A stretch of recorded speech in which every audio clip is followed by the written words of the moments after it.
The point is, can you tell me that any of the Asian, American, and white students who are turned away from Berkeley with better grades and better test scores, even though some of them, many of them come from poor families, can you tell me that any of them have been discriminating against anyone? Why should they pay the price?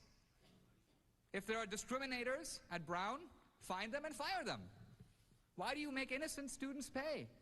Moreover, are any of the black or Hispanic students who get into Brown or get into Berkeley on a preferential basis, have they been victimized by the university?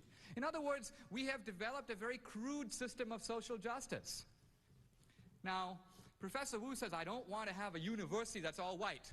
He was very crafty in what he said, because the fact is at Berkeley, and even here at Brown, we were not faced with that prospect. We have two choices: a merit system, in which Brown might well be 40% Asian, maybe 40% white, maybe 6% Hispanic, maybe 2% black. That is one choice. And that is a multiracial campus, I assure you. But it's a multiracial campus built upon the principle of merit. The other choice is a preferential system. A preferential system. Now, I tell you this. It is a fact in American society. It is a fact in American society that some groups, and I mentioned two, Asian Americans and Jews, are overrepresented by a huge factor vis-a-vis their numbers. Jews are in this country about 3% of the population, 20 to 25% of many elite school campuses.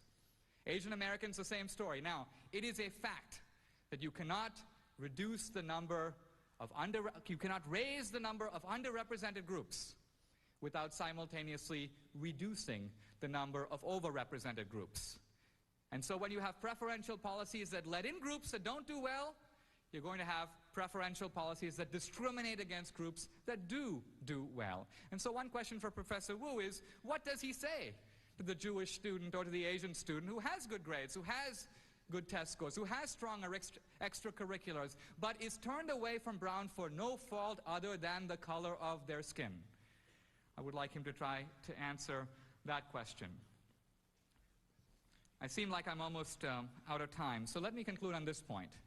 Every time you open up a Brown catalog, you see on the back, Brown University does not discriminate based upon race, based upon gender, based upon national origin, and so on. I think we've established today this statement is a clinical falsehood. It is true that in this country there is a problem of discrimination.